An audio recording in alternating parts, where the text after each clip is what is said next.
Hello, everyone, and welcome back to English Podcast Every Day. I'm Alex. And I'm Sarah. We are so thrilled you're joining us today. It's always great to have you with us. If you're new here, make sure to hit that subscribe button so you don't miss any of our episodes. Yes, please do. We've got another fantastic topic lined up for you today, something I think many of us struggle with. Absolutely, Sarah. Today, we're diving into a really important skill, the power of saying no and setting healthy boundaries. Oh, that's a big one. I know I've definitely had my moments where I wished I'd said no more often. You and me both, Sarah. It's a skill that takes practice, but the benefits are immense for your well-being and productivity. Exactly. So, get ready to learn how to confidently say no and reclaim your time and energy. Let's jump right in. All right, so let's really dig into why this topic is so crucial, not just for personal growth, but especially for English learners. Exactly. It's not just about managing your time, it's about managing your energy and your mental space. And for English learners, that's incredibly important because learning a language takes a lot of mental energy. That's a great point, Sarah. Think about it. If you're constantly saying yes to every request, every social invitation, every extra task, you're going to feel overwhelmed. And when you're overwhelmed, your ability to focus on your English studies or anything else really diminishes. Totally. And that brings us to our first key phrase for today, to feel overwhelmed. Alex just used it. It means to feel like you have too much to do, too many emotions, or too many things to deal with. Like, I have so much homework and 3 social events this week. I'm feeling completely overwhelmed. Excellent example, Sarah. Another phrase that's really important when we talk about boundaries is to draw the line. This means to set a limit, a point beyond which you will not go or allow others to go. For instance, I love helping my coworkers, but I have to draw the line at working unpaid overtime every day. Oh, that's a classic. And it's so empowering. When you draw the line, you're really asserting yourself. And speaking of asserting, our next phrase is to stand your ground. This means to refuse to change your opinion or decision despite pressure or opposition. Like, even though my friends tried to convince me to go out, I stood my ground and stayed home to study for my English exam. Perfect. And finally, let's talk about burning out. This is what happens when you don't say no enough and don't set boundaries. It means to become extremely tired, either physically or mentally, from working too hard. After months of working 70-hour weeks, she completely burned out and needed a long vacation. That's a very real consequence of not having healthy boundaries. So, learners, understanding these phrases will not only help you talk about this important topic, but also give you the language to actually implement these changes in your own life. Exactly, because speaking English isn't just about grammar, it's about expressing yourself clearly and effectively in real-life situations. And setting boundaries is definitely a real-life situation. All right, everyone, now let's hear a real conversation. Listen closely for those key phrases we just learned. Here's a chat between Michael and Nicole about their wellness goals. Hey Nicole, how are you doing?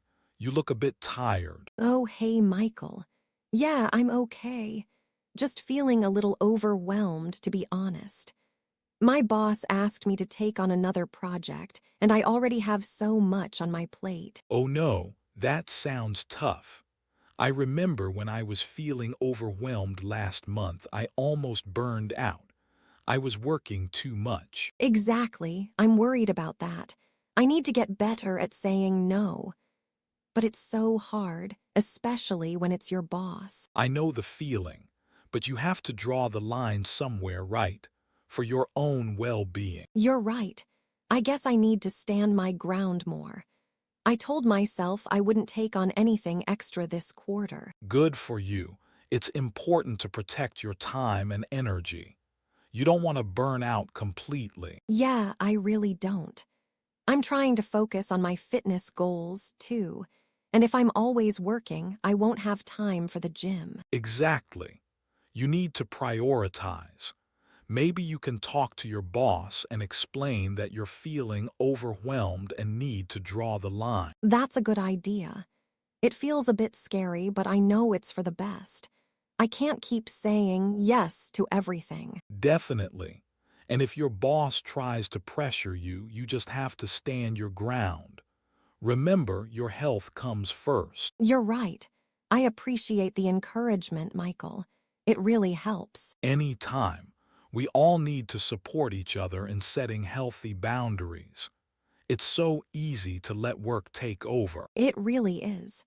I'm going to talk to my boss this afternoon. Wish me luck. Good luck, Nicole. I'm sure you'll do great. Just remember to stand your ground. All right, everyone, welcome back. That was a great conversation between Michael and Nicole. Now let's break it down and unpack some of the fantastic language they used. I love how they immediately jumped into the topic of feeling overwhelmed and needing to set boundaries. It felt so natural. Absolutely, and right at the beginning, Nicole says, "I'm okay, just feeling a little overwhelmed, to be honest." This is a classic B1, B2 level way to express being stressed. The phrase, "to be honest," is a great conversational filler that adds sincerity. Yes, and then she mentions, I already have so much on my plate. This is a fantastic idiom, meaning you have a lot of responsibilities or tasks to deal with. It's much more vivid than just saying, I'm busy. Exactly, a B1 learner might say, "I have many tasks," but a B2 learner would elevate it to, "I have so much on my plate." Michael's response, "Oh no, that sounds tough," is also a natural, empathetic response you'd hear in everyday English. And then Nicole says, I need to get better at saying no. This phrasal verb, to get better at, is super common and useful. It shows a desire for improvement. You could also say, I need to improve my ability to say no, but get better at sounds much more natural. Good point, Sarah, and Michael reinforces our earlier vocabulary when he says, "But you have to draw the line somewhere, right? For your own well-being." He's using well-being here, which is a more advanced and formal word for health or happiness. It encompasses both physical and mental health. Yes, well-being is a fantastic B2 word to add to your vocabulary. And Nicole's line, I told myself I wouldn't take on anything extra this quarter, shows she had a clear intention. To take on is another great phrasal verb, meaning to accept a responsibility or job. And Michael's encouragement, "Good for you, it's important to protect your time and energy," is a common and supportive phrase. To protect your time and energy is a more advanced way of saying don't waste your time or don't get tired. Finally, when Nicole says, it feels a bit scary, but I know it's for the best, she's expressing a very human feeling. It's for the best is a common idiom meaning that although something might be difficult or unpleasant now, it will lead to a good outcome in the future. Excellent point, Sarah. That conversation really highlighted how these phrases aren't just academic, they're used constantly in real-life situations. Understanding them will greatly improve your comprehension and your ability to express yourself naturally. Now let's look at another really important side of this topic. Beyond personal discipline, how do our surroundings and relationships influence our healthy habits? That's a fantastic point, Sarah. Often, the biggest challenge in setting boundaries isn't just internal, but external. It's about navigating social pressure and the expectations of others. Exactly. And this is where we often encounter phrases like peer pressure. Alex, can you explain peer pressure and maybe another related phrase? Of course, peer pressure is the influence from members of one's peer group, especially to conform to their behavior, attitudes, or values. It's often associated with younger people, but adults experience it too. For example, she gave in to peer pressure and went to the party, even though she wanted to study. That's so true. And another phrase that comes to mind is to feel obligated. This means to feel morally or legally bound to do something. You feel like you have to do it, even if you don't want to. Like, I felt obligated to help my neighbor because he helped me last week. Excellent, and when you're trying to set boundaries, you might encounter someone who pushes your buttons. This idiom means to intentionally annoy or provoke someone, knowing exactly what will get a reaction from them. For instance, my brother always pushes my buttons about my career choices. Oh, that's a good one. We all have those people in our lives. And a common mistake learners make is translating directly from their native language. For example, they might say make pressure instead of put pressure on or feel pressure. Precisely, or they might say I am obligated when they mean I feel obligated. The nuance is important. I am obligated sounds more formal, like a legal contract, whereas I feel obligated expresses an internal emotional state. Another common error is using push my buttons literally, as in physical buttons. It's always metaphorical. And remember, peer pressure is usually a noun phrase, not a verb. You experience peer pressure or give in to peer pressure. Great points, Sarah. Understanding these nuances will help you communicate more accurately and avoid misunderstandings when discussing social dynamics and personal boundaries. All right, everyone, let's hear another real-world example. This time, we have Adam and Sky discussing their fitness journeys. Listen out for those new phrases we just covered. Hey, Sky, how was your weekend? Did you manage to go for that long run you were planning? Oh, hey, Adam. Not exactly. I ended up staying in. My friends really pushed my buttons to go to that new club opening, and I kind of felt obligated to go, even though I was exhausted. Ah, I see. So you gave in to peer pressure. That's tough, especially when you had other plans. Yeah, I did. They kept saying things like, come on, it'll be fun. Don't be a spoil sport. And I just couldn't say no. I felt like I was letting them down. I totally get that. It's hard to resist when your friends are putting pressure on you. But remember, your fitness goals are important too. Exactly. I woke up feeling so tired and guilty that I missed my run. I wish I had just stood my ground. It's a learning process. I used to have the same problem. I'd feel obligated to attend every social event, even if I had other commitments. So, how did you overcome it? How do you deal with your friends when they push your buttons? Well, I realized that true friends respect your decisions. I started being honest and saying, I appreciate the invitation, but I've already made plans.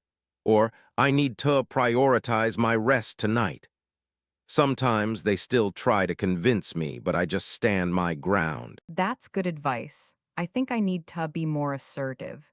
It's just that I don't want to seem rude or unfriendly. It's not rude to set boundaries. It's about respecting yourself. And often, people respect you more when you clearly communicate your needs. You're right. I need to remember that. It's not like they're intentionally trying to make me miss out, but their peer pressure definitely has an effect. Exactly, and it's not always about grand gestures. Sometimes it's just saying, hey, I can't make it tonight, but let's catch up next week. That's a good alternative. I'll try that next time. Thanks for the pep talk, Adam. I really needed to hear that. Anytime, Sky. We all need to support each other in setting healthy boundaries. It's a skill that improves with practice. I'm going to try to be more mindful this week. My goal is to say no at least once if I feel obligated or pressured. That's a great goal. Small steps lead to big changes. You've got this. Great conversation. Now let's break it down and compare B1 and B2 level language. Absolutely, Sarah. I really liked how Sky started with "not exactly." I ended up staying in.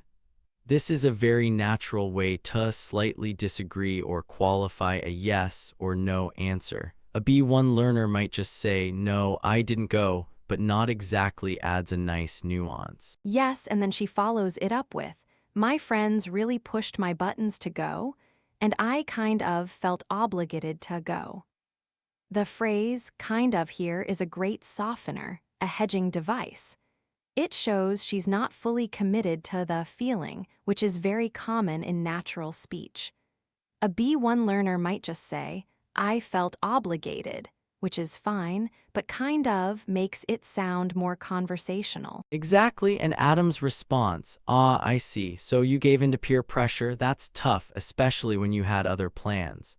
His use of "ah, I see" is a natural way to acknowledge understanding, and "gave in to" is a perfect phrasal verb for B2 level.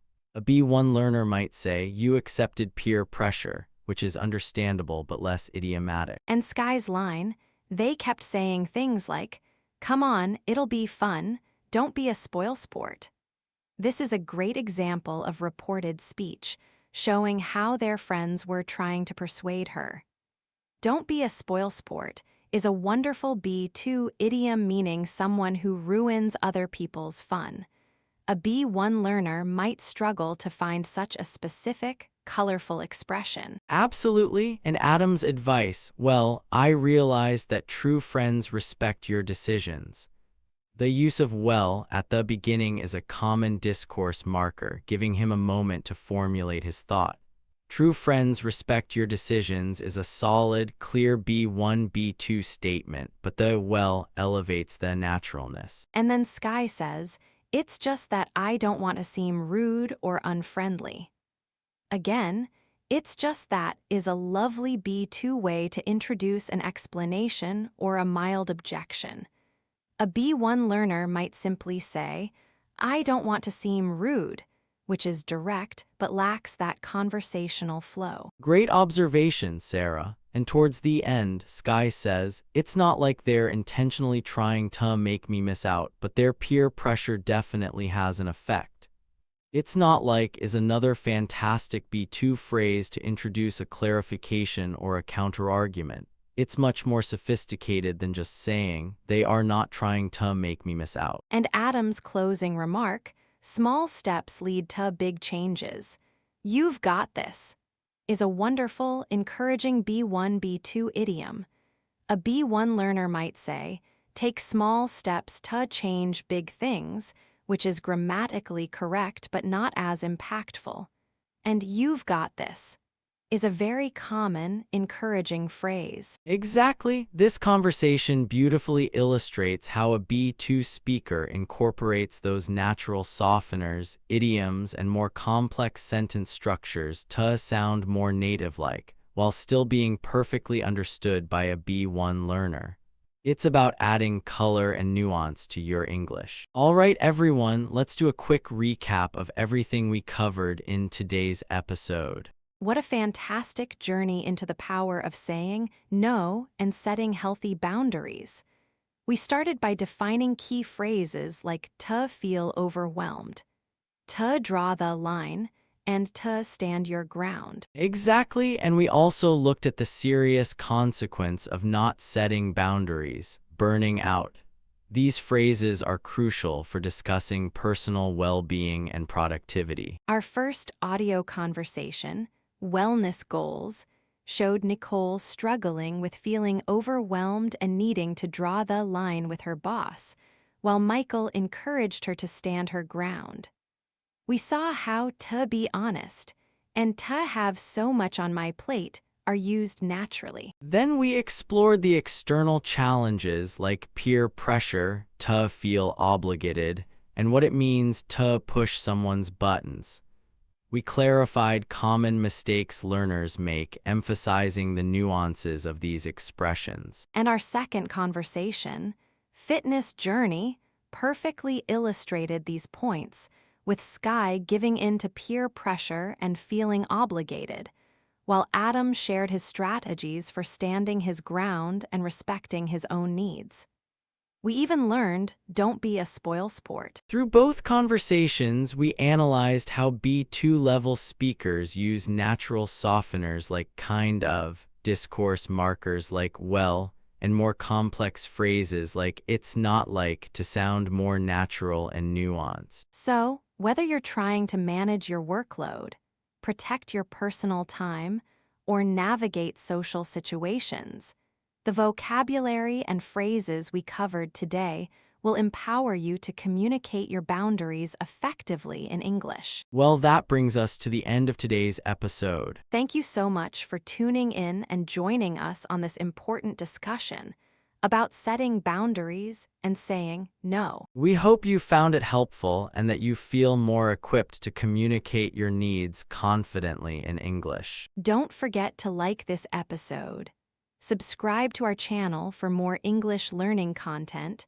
and leave us a comment below with your thoughts or any topics you'd like us to cover. Keep practicing your English, keep setting those healthy boundaries, and we'll catch you in the next episode. Bye for now.